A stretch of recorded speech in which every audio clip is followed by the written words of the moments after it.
रिश्ते नातों के परिवार की कहानी। लाचार बेटी, बेटे और पिता की कहानी। अपने परिवार की मान मर्यादा की रक्षा के लिए आगे आई एक माँ की आत्मा की कहानी सुना रहा हूँ। दिलों को झकझोर देने की एक कहानी, चांदी का पालना, जिसे सुनकर आप कहानी को लाइक शेयर करे बगैर नहीं रहेंगे और चैनल को सब्सक्राइब अवश्य कर देंगे, ऐसा मेरा आप पर पूर्ण विश्वास है। तो शुरू करता हूँ कहानी, चांदी का पालना। अमावस्या की रात में आसमानों तक का सफर तय करते रॉकेट, पटाखों की आवाजें और नन्हे नन्हे परिजात के फूलों सी बिखेरती चक्रियों को देखकर मुन्ना जरा भी खुश नहीं हो रहा था, मगर छत से नीचे भी उतरना नहीं चाहता था। उसकी आंखें अतीत के पर्दों से बार बार झांकने का प्रयास करती। बस एक धुंधली सी याद ही उसे शून्य में ताकने पर बेवश कर रही थी। मुन्ना, चलो बेटा, बहुत रात हो गई है, नीचे चलो। पापा, कितना धुआं हो रहा है पटाखों से। हाँ बेटा, धुआं तो होगा ही, पर तू ये सब क्यों सोचता है? आपने ही तो कहा था ना कि मम्मी आसमान में चली गई है, तारा बन गई है। इतने धुएं से मम्मी को परेशानी नहीं हो रही होगी? हाँ बेटा, परेशानी तो हो रही होगी, पर आपकी मम्मी तो अपने महल की खिड़कियाँ दरवाजे सब बंद रखती हैं ना, तो उन्हें परेशानी नहीं हो रही होगी। चलो नीचे चलो। सच पापा?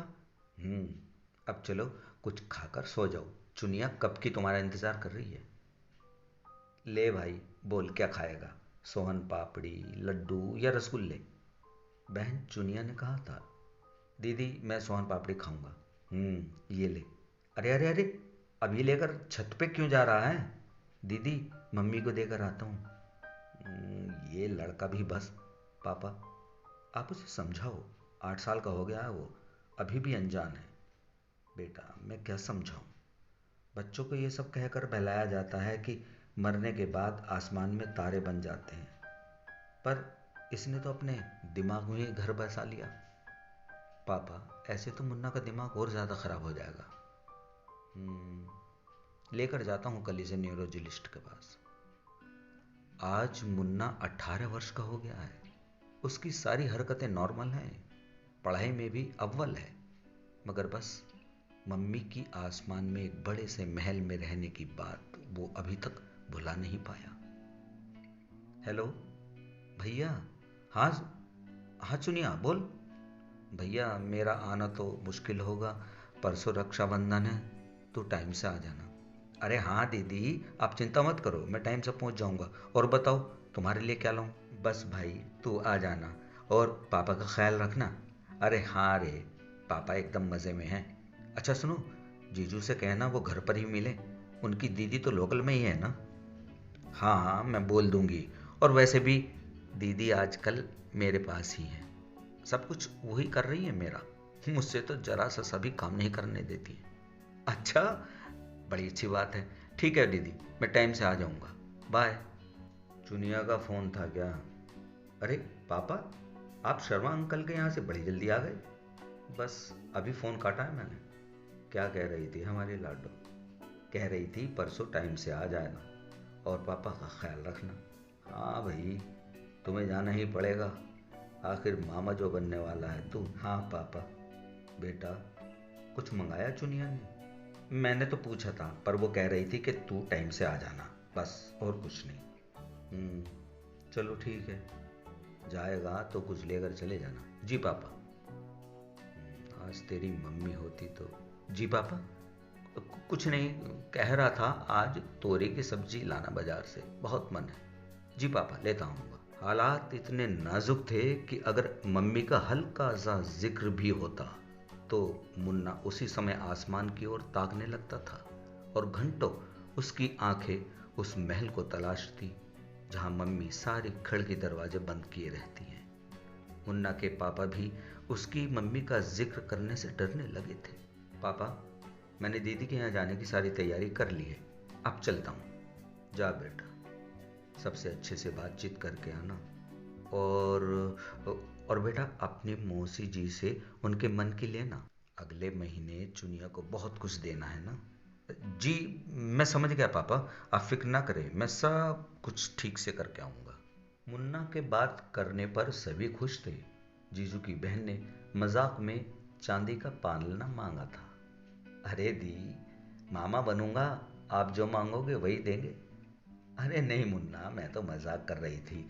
शगुन का जो भी आए वही बड़ा है हमारे लिए, क्यों मम्मी? जीजू की दी ने कहा था। हाँ बेटा, ज्यादा कुछ चक्कर में मत पड़ना। जी मौसी जी, अब मैं चलता हूँ। मुन्ना सबसे मिलकर वापस घर आ गया था। आ गया बेटा, सब ठीक से निपट गया ना? पैसे तो कम नहीं पड़े? नहीं पापा, सब ठीक से हो गया है। और मौसी जी ने तो खुद कहा है कि ज़्यादा चक्कर में मत पड़ना। शगन का जो भी होगा वही हमारे लिए बहुत बड़ा है। पर पर क्या बेटा? कुछ नहीं पापा, सब ठीक है, कहकर मुन्ना अपने कमरे में चला गया था। कई दिनों तक वो चांदी के पालने की बात पर उलझा रहा। सोचता रहा, काश हमारे पास इतने पैसे होते तो चांदी का पाल नहीं देता। अब उसे अपनी मम्मी की भी याद नहीं आ रही थी। मुन्ना, क्या बात है बेटा? कई दिनों से देख रहा हूं तू कुछ बेचैन सा रहता है, हैं? बात क्या है? पापा, जीजू की दी ने कुछ बात कही थी मुझसे। क्या बेटा, बोल।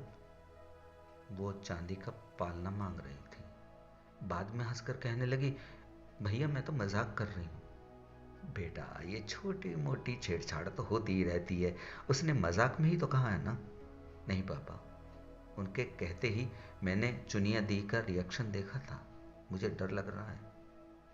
ऐसा कुछ नहीं है, बस इतनी सी बात दिल से लगा कर बैठा है। पापा, बात जरा सी नहीं है, उन लोगों को हमारे हालात का पता है। फिर भी अगर वो ऐसी मजाक करते हैं तो ये सब कुछ अच्छा नहीं लगता। मैंने बाद में दी से बात करी थी, वो कह रही थी कि मेरी नंद ने जो भी मांगा उसे वो मिला ही है। उसकी जबान में कड़कपन तो है, पर माँ सरस्वती का वास भी है। दी ने कहा उसने चांदी का पालना मांगा है तो जरूर कुछ ना कुछ इंतजाम हो जाएगा। पर ऐसे कैसे? वहां से कभी भी खुशखबरी आ सकती है। हमारे पास तो कुछ भी इंतजाम नहीं है। ये लो जी, अब तक तो मुन्ना ही परेशान था, अब पापा भी दुखी हो गए। दोनों अपने अपने कमरे में चले गए। इसी उधेड़ बुन के बीच मुन्ना की आंख लग गई। वो सो गया था। मुन्ना, मुन्ना बेटा। मम्मी, मम्मी, आप? मैंने कितना देखा आपको, पर आपका महल मुझे कहीं नहीं दिखा, और ना आप ही कभी मुझसे मिलने आई। बेटा, मैं तो हर समय अपने परिवार के साथ ही हूँ। सच मम्मी। मम्मी, आपको पता है चुनिया दी माँ, मम्मी, मैं मामा बनने वाला हूँ, आप नानी बनने वाली हैं। जानती हूँ बेटा, बनने वाली नहीं, मैं नानी बन गई और तू मामा बन गया। सुंदर सी भांजी का मामा। अभी चुनिया के यहीं से ही आ रही हूँ। सच मम्मी? अब क्या होगा? सब ठीक होगा बेटा। अपने पापा से कहना कल की तारीख में तेरे पापा अपनी कंपनी का 15 साल पुराना केस जीत जाएंगे। फिर तो चांदी का पालना देगा ना अपनी भांजी को। सच मम्मी? कल पापा केस जीत जाएंगे? हाँ रे। अब चलती हूँ। मुन्ना, मुन्ना, अरे बेटा दरवाजा खोल। जी पापा। बेटा तू मामा बन गया, अभी अभी तेरी मौसा जी का फोन आया था। जानता हूँ पापा, आज मम्मी आई थी, उन्होंने ही बताया। क्या? कौशल्या आई थी? हाँ पापा, और आपके लिए खुशखबरी भी देकर गई हैं। कल की तारीख आपके मुकदमे की जीत की तारीख है। सच?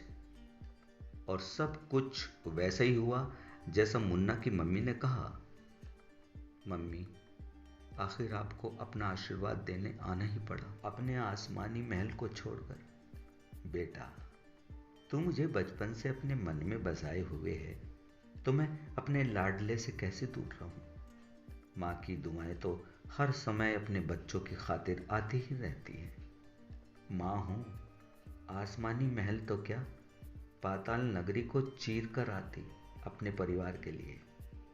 अब चलती हूँ चुनिया की बेटी को खुशखबरी देने।